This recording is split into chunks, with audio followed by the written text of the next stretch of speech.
여러분 안녕하십니까? 뉴스 매거진 울산의 송장섭입니다. 오늘 송장섭의 파워토크에서는 영남 지방을 넘어 글로벌 리더 육성을 꿈꾸는 영산대학교 부국 총장을 만나봅니다. 취재 기자와 함께하는 뉴스 따라잡기에서는 울산시와 한수원 등 울산 지역 주요 기관에 대한 올해 국정감사 주요 내용을 각 기관별로 정리했습니다. 또 KTX 개통 2년 만에 항공편 간편으로 존폐 위기를 맞고 있는 울산공항의 현주소도 짚어봅니다.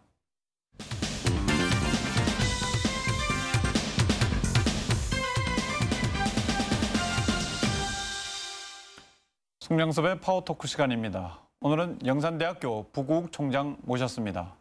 총장님 반갑습니다. 네, 반갑습니다. 예. 먼저 본격적인 대담을 나누기 앞서서 울산 시민들께 인사 한 말씀 해주시겠습니까? 네, 저는 울산에서 가장 가까운 지역에 있는 울산권에 있는 웅상 지역에 위치한 영산대학교의 총장 부국입니다. 감사합니다. 지금 이제 총장님께서는 2001년 제2대 총장으로 부임하신 이래 3대, 4대 지금 이제 10년 넘게 총장직을 수행하고 계신데 좀 이런 질문이 어떨지 모르겠습니다만 스스로 총장직 수행에 대해서 어떻게 좀 평가를 하고 계십니까? 영산대학교가 로스쿨 준비하는 데에는 가장 역량 있고 적합한 대학교로서의 내부적 역량을 확보하는 일에 주력해왔고 그리고 성공적인 성과도 많이 나왔습니다. 그리고 산학일체형 교육체계를 구축하는 데 노력을 했고요. 한편 대학의 본질적인 그러한 사명들, 즉 진리와 경륜의 탐구와 같은 그런 이 사명을 위해서 홍익행정연구원을 만들어서 널리 세상을 이롭게 할 경륜을 연구하고 또 아시아 디자인 연구원에서는 진리 탐구에 관한 그 과정에서 생기는 창의성을 어떻게 디자인에 접목할 건가를 연구하게 하는 그런 좀 본질적인 노력들을 해왔습니다. 예. 그리고 이제 총장님 저 이력을 쭉 보다 보니까 그 이제 부장 판사로 재직하시다가 어느 날 갑자기 총장을 맡으셔서 이제 자리를 옮기셨는데 그 이유가 좀 궁금합니다. 뭐 어떤 계기가 좀 있을까요? 저는 그게 인연이라고 생각을 합니다. 저는 사실은 그 법원의 판사로 한 20년 재직하면서 제가 사표를 내기 열흘 전까지만 해도 제가 뭐 다른 직업을 가질 거라는 거 전혀 생각을 한 번도 해본 적이 없었습니다, 사실은. 근데 이제 영산대학교 2대 총장으로 내정되신 분이 취임을 한 달 정도 앞두고 갑자기 사퇴를 하셨어요. 그럼 못 오신다고 하게 되니까 그러니까 제가 대타로 가게 된 것이죠. 아, 그렇게 된 겁니까? 그럼 그렇게 전혀 예상치 못하게 그렇게 이제 총장직을 맡으셨는데 그럼 이렇게 2대, 3대, 4대에 걸쳐서 10년 넘게 그것도 총장직을 수행하신다는 게 쉬운 일은 아닐 것 같은데 뭐 나름대로 좀 비결이 있으실까요? 저는 이제 변호사를 전혀 하지 않고 그냥 판사하다가 총장으로 했기 때문에 제가 판사직을 수행한 것보다는 더 힘들거나 어렵지는 않았습니다. 이제 뭐 총장직을 10년 넘게 수행하셨으니까 이제 뭐 법조인보다는 우리 이제 교육자 이렇게 이제 뭐 불러야 될 것 같은데요. 지금 영산대학교 이제 건학 개념을 보면 홍익인간과 원흉무예. 원흉무예가 상당히 어려운 말이에요. 제가 사전을 찾아봤더니 뭐 하여튼 이게 뭐 강급과 이렇게 뭐 경계가 없이 둥글둥글 뭐 그런 뜻이던데 어떤 그 총장님 나름대로 어떤 교육 가치관이랄까요? 뭐 그런 부분들 좀 소개를 좀 해주신다면. 그러니까 원흉무예는 그게 진리를 깨닫고 난 상태에서 삼라만상을 묘사한 얘기라고 할 수 있습니다. 그러니까 이제 매우 어렵게 생각되지만 사실은 대학 사회에서는 일상적인 거라고 할 수 있는 것이 대학은 거의 많은 대학들이 진리 탐구를 건학 이념으로 하고 있지 않습니까? 그러니까 영산대학의 원흉무예라는 이념도 결국은 진리 탐구와 다르지 않습니다. 진리 탐구는 진리를 앞에 놓고 그것을 아웃사이더로서 향해서 보는 거라면은 이제 원흉무예는 인사이더로서 이렇게 보는 거라고 할까요? 어쨌든 진리 탐구라는 그러한 이념의 동양적 또는 이 한국적 버전이라고 할 수가 있거든요. 네. 그리고 총장님 보니까 늘 이제 학생들의 꿈과 희망을 네. 존중해 줘야 된다 예. 이런 말씀을 이제 네. 자주 하는 걸로 예. 알고 있습니다. 예. 그런데 뭐 앞서도 말씀드렸다시피 뭐 취업 문제도 그렇고 요즘 사회가 예. 예. 학생들이 이렇게 꿈과 희망을 키우기가 참 쉽지 않은 세대인데 예. 시대인데 예. 예. 뭐 어떤 뜻으로 좀 풀이를 하면 될까요? 영산대학교는 우리 학생들에게 학생들이 꿈을 가지되 보다 지역 사회에 기여를 할 수 있는 그런 꿈을 갖도록 권장하고 있습니다. 네. 저희는 이 다른 데 가는 것보다도 이 지역에 우리는 지금 사실 축복받은 지역 주민이라고 할 수 있는 것이 이 지역에 얼마나 훌륭한 기업도 많고 중소기업까지 포함하면 엄청나게 많은 기업이 있지 않습니까? 그렇죠. 다른 지역에 비하면 그렇죠. 일자리가 풍부하죠. 예.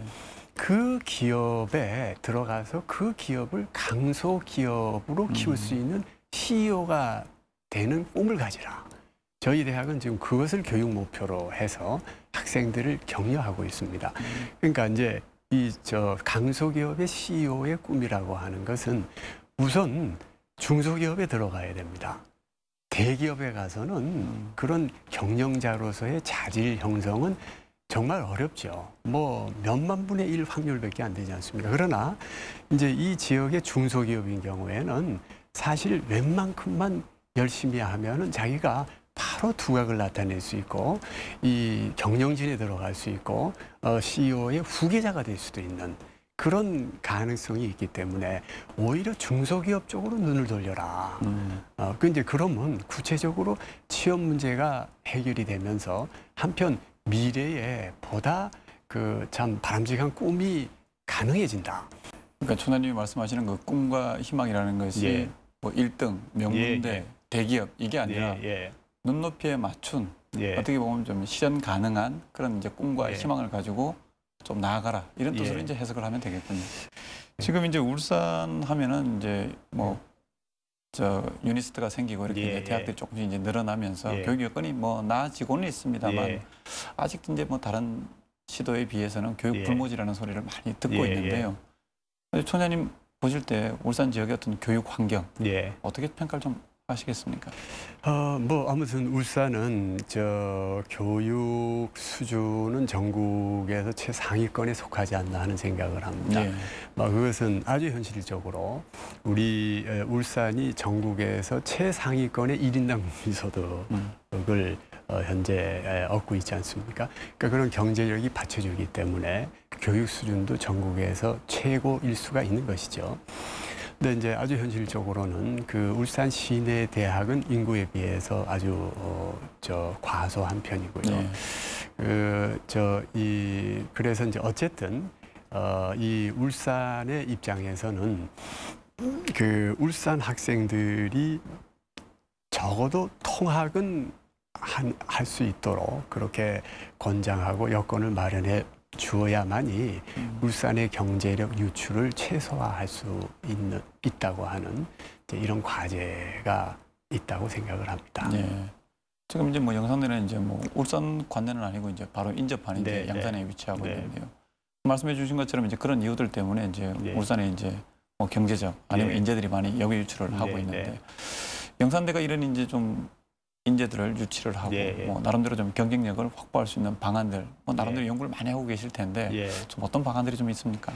이제 영산대학교는 지금 웅상에 있는 주남동에 위치하기 때문에 이 전통적으로는 울산권이죠. 이제 웅천을 중심으로 웅상이 있고 웅하가 있고 영산대학교 바로 앞이 서창이고 그 조금 너머에 남창이 있고 그래서 이제 울산권입니다만 행정적으로는 지금 이제 양산에 속해 있습니다. 저희는 일단 영산대학교에서는 울산 학생들 통학이 가능하기 때문에 저희는 이제 울산권의 대학으로서 울산 학생들의 역의 유출을 완화시키는 데에 저희가 기여할 수 있다고 생각하고 기여하고 있다고 생각을 하고 있습니다. 저희 이제 영산대학은 뭐 울산을 위해서도 제가 보기에는 상당히 바람직한 비전을 제시하고 있다고 생각합니다. 그것은 울산의 학생들이 보다 많이 로스쿨 진학을 준비하도록 할 수 있다는 것이죠. 영산대는 로스쿨 진학에 가장 적합한 교육 체제와 그리고 실적을 가지고 있습니다. 이미 이제 이 지방대학으로서는 매우 많은 로스쿨 진학 실적을 가지고 있고 저희 학생 중에는 영남대 로스쿨 같은 경우에는 수석 입학한 학생들도 있고요. 그리고 이제 사법시험 합격자도 2명이 배출됐습니다만 이런 학생들이 최우수 그룹에서 배출되지 않았습니다. 흔히 뭐 사법시험 저희 영산대에서 사법시험에 합격한 학생은 1등급 학생일 거라고 생각하는데 천만에 맞습니다. 그 학생들이 들어왔을 때 3등급으로 들어왔습니다. 그리고 영남대 로스쿨에 수석으로 입학한 학생도 영산대에 들어올 때 3등급으로 들어왔습니다. 우리 그 울산 지역의 학생들이 로스쿨 진학을 통해서 자기의 꿈을 마음껏 펼칠 수 있도록 다른 지역에 가서 별 두각을 나타내지 못하고 그냥 이렇게 묻혀져 있는 것보다도 영산대학을 통해서 정말 로스쿨에 대한 비전을 가지고 열심히 준비해서 그런 성과를 내는 이런 것이 우리 울산 학생들이 역의 유출을 그래도 자제하고 오히려 이쪽 지역에 있으면서 여기에서 자기 꿈을 키우면서 이 울산 지역의 발전에 헌신할 수 있도록 우리가 기여할 수 있지 않을까. 저희들은 그렇게 보고 있습니다.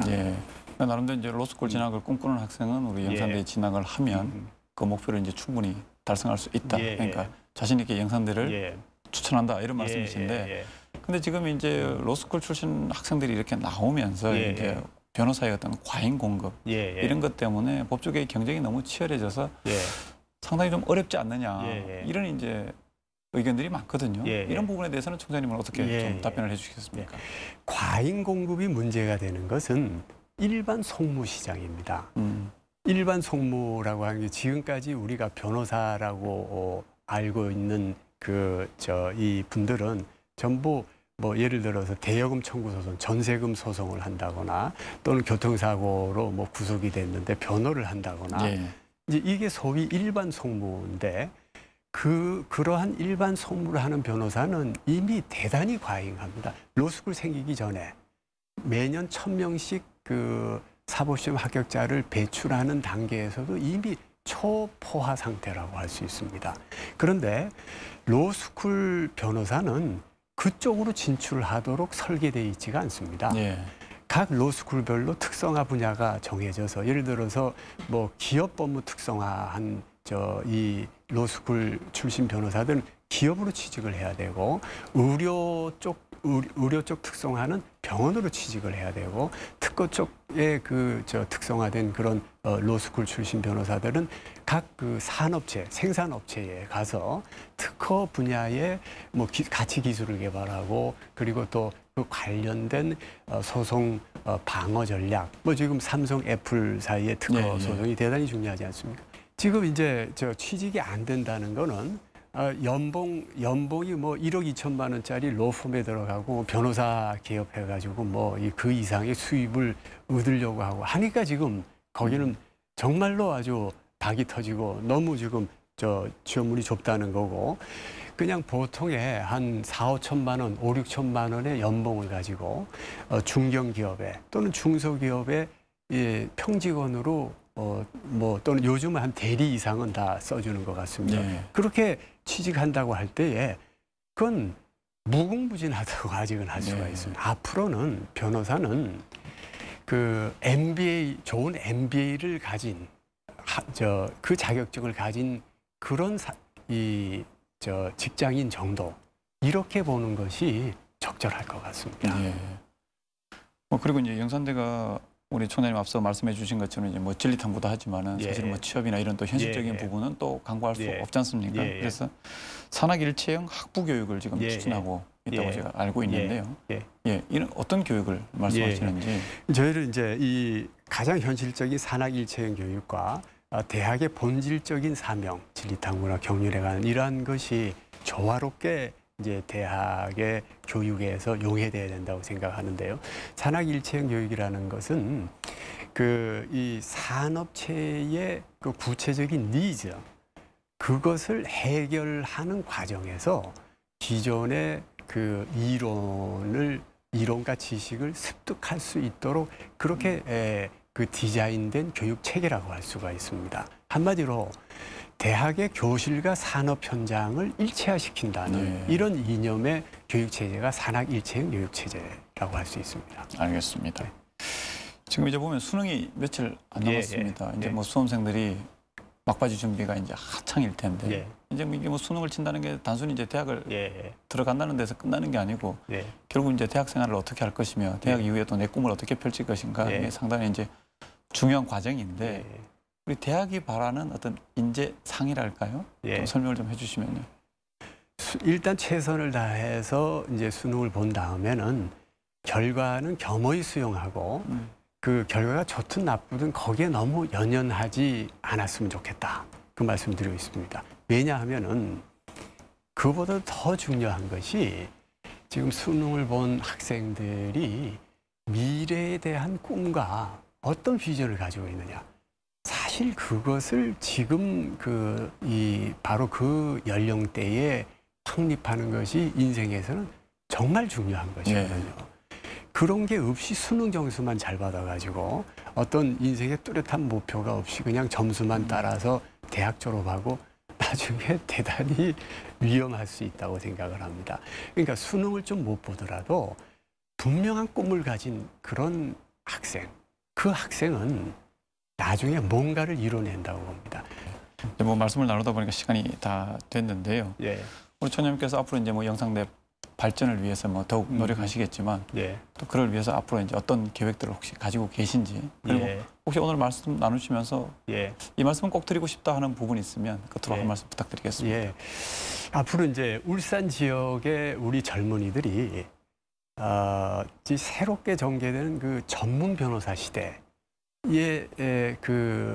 거기에서 생기는 기회를 잘 포착해서 자기 인생의 계획, 꿈을 갖는데 좀 도움을 받았으면 좋겠다. 그리고 이제 우리 울산의 젊은이들에게 국내만 너무 눈을 돌리지 말고 해외로 뻗어갈 수 있는.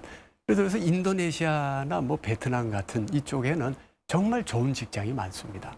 우리나라가 거의 지금 한 20조 가까운 지금 신규 투자를 하고 엄청난 일자리가 지금 창출되고 있기 때문에 이제 그러한 가능성도 같이 이 염두에 두고 참 이 세상이 넓고 할 일이 많은 이 시대에 보다 적극적으로 꿈을 키워가시라 하는 부탁을 드리고 싶습니다. 알겠습니다. 네. 또 오늘 방송을 보는 우리 젊은 학생들이 우리 총장님 말씀을 꼭 귀담아 좀 들었으면 좋겠습니다. 예. 하여튼 앞으로도 총장님 지역에 꼭 필요한 인재 육성을 예. 위해서 더욱 노력해 주시길 바라겠습니다. 또 예. 지역 발전과 함께 발전하는 예. 영산대의 모습도 한번 기대해 보겠습니다. 예. 오늘 말씀 고맙습니다. 네, 감사합니다.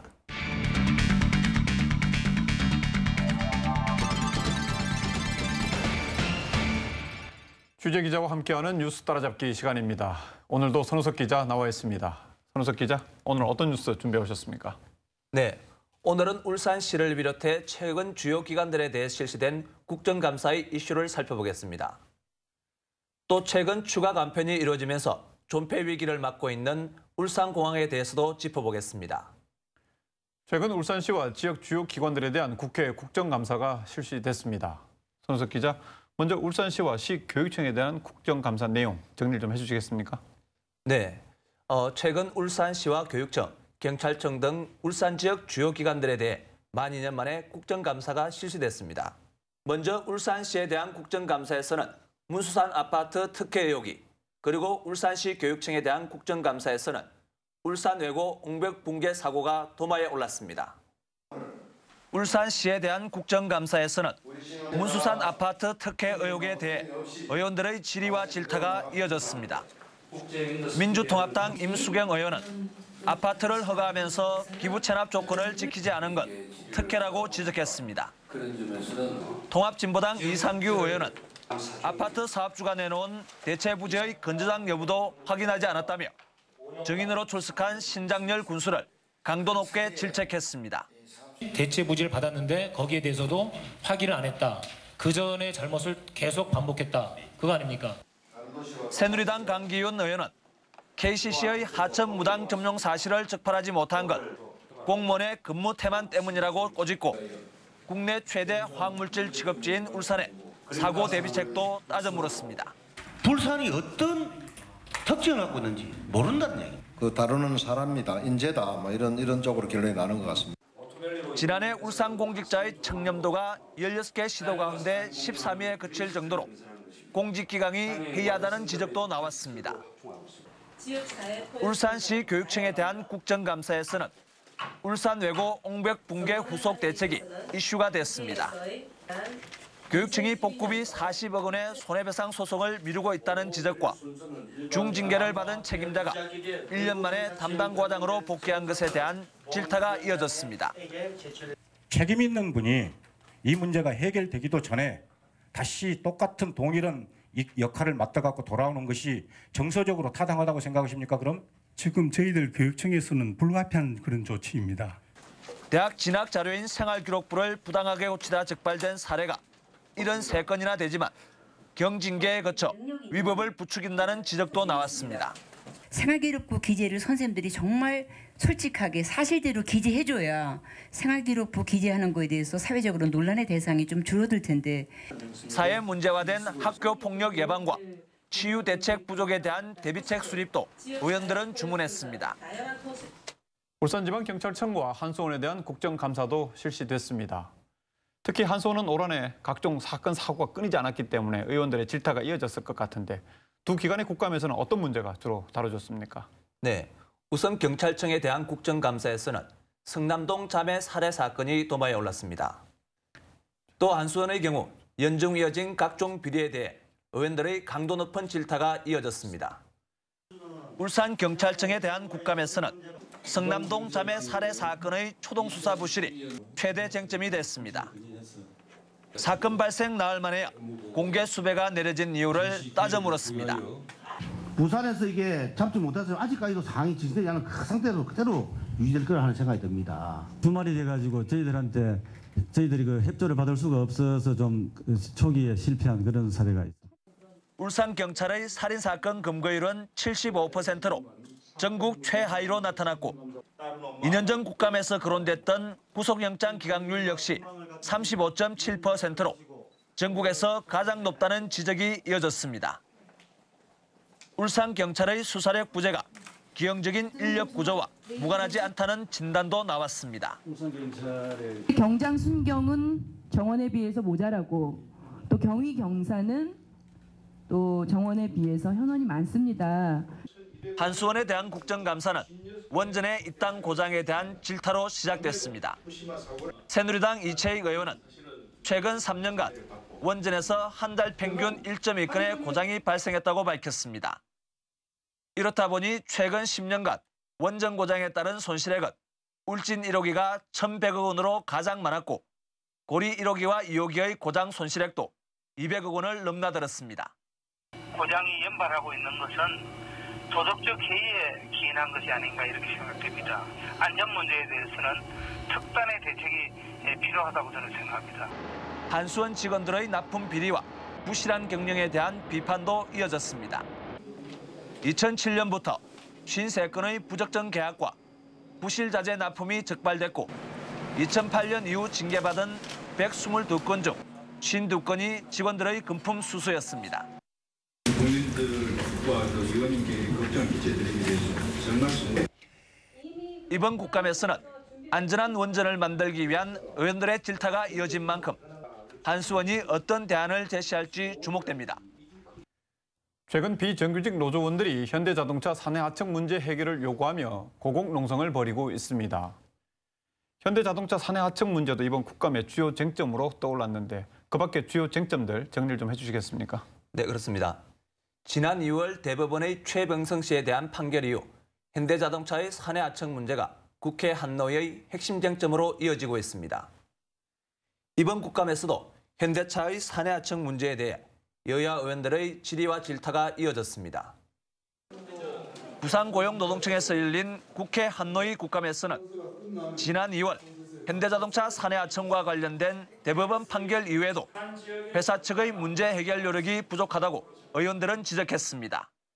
기존의 사내하청을 썼던 걸 생각하면 10년이 넘는 문제에 대해서 아직까지도 자연 감손이 2015년이나 하고 있는 게 회사가 전향적으로 자 그러면 현장 이 하청에 대해서는 저희가 해결 방법을 찾자. 그래서 이번에 협상에서 3,000명을 제의를 한 겁니다. 행정기관의 실태조사와 관리감독이 소홀했다는 지적도 쏟아졌습니다.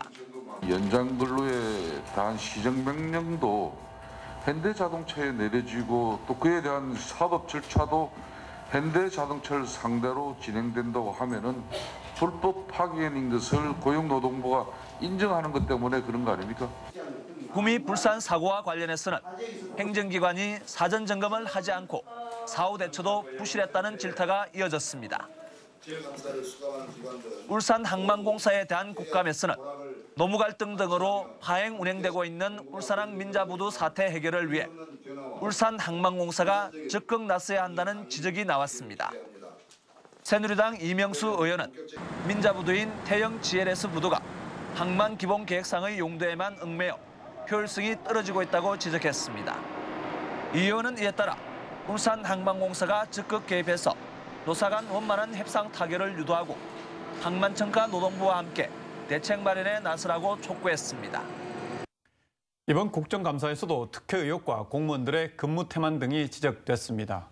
울산 지역 각급 기관들은 이번 국정감사에서 지적된 내용들을 겸허히 받아들이고 시정에 적극 나서야 할 것입니다.